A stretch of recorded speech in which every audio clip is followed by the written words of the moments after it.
welcome to Pikeville. What? Let me tell you a story.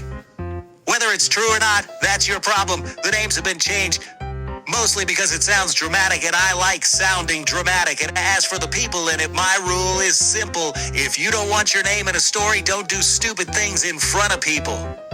It all started one June afternoon at the Love Your Brother trailer park in Pikeville, Kentucky. I don't know who named it, and I don't want to know. Let's move on before we both get dumber.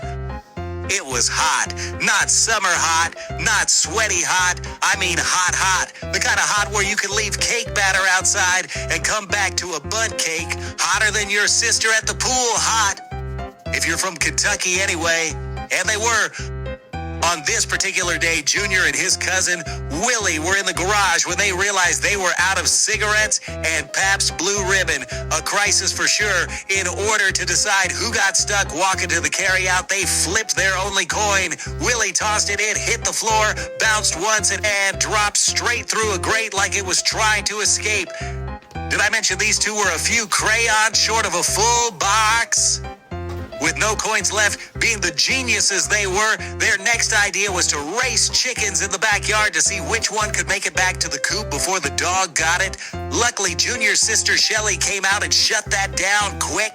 She gave them that look. She didn't have to say anything else. Both of them knew immediately that they needed to disappear before Shelly came back out. They decided they would both go to the carryout. She probably saved that chicken's life, but with Junior and Willie around, it was just a matter of time. Junior and Willie both were terrified of Shelly. Junior swore he only had one testicle left after accidentally leaving a bottle of hair remover in the shower where the shampoo should have been. Shelly was the one who discovered the mistake. That's all I'm saying. What? Shelly wasn't bad looking for a trailer park girl. Blonde, skinny in all the right places. Thought that short shorts should be considered formal wear. If she would have quit dipping Copenhagen, she might have had a shot at marrying a minor. That's every holler girl's dream. But like most girls on the holler, she had 3 kids and no idea who the fathers were. She said it was better that way. Fewer disappointments and less explaining to do.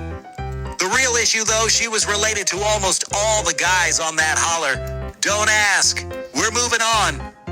Junior and Willie started walking the 2 miles down Road 23, discussing their plan for the day. Did I mention it was hot? Well, halfway there, they came up with a brilliant plan. Once they bought their supplies, they'd borrow a John boat and float home down the river. Genius, pure Kentucky genius. They went inside the carryout and stocked up on cigarettes, PBR, tampons, and the newest issue of Equipment Trader. You know, the essentials. After chatting with the clerk, they headed out and dragged everything down to the riverbank.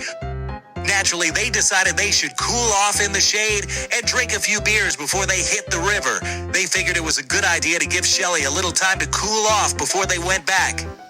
Naturally, a few beers turned into 2 full cases.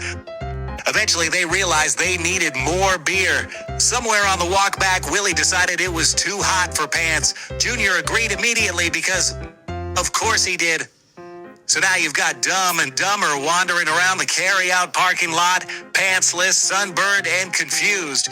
Someone called the Pike County Sheriff. Willie spotted the cruiser first, and even drunk, they had enough brain cells left to run.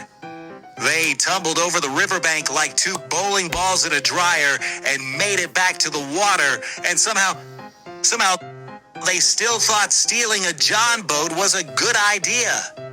What they had forgotten in their inebriated state was that between the carryout and the trailer park, the Army Corps of Engineers had built a lock and dam for coal barges.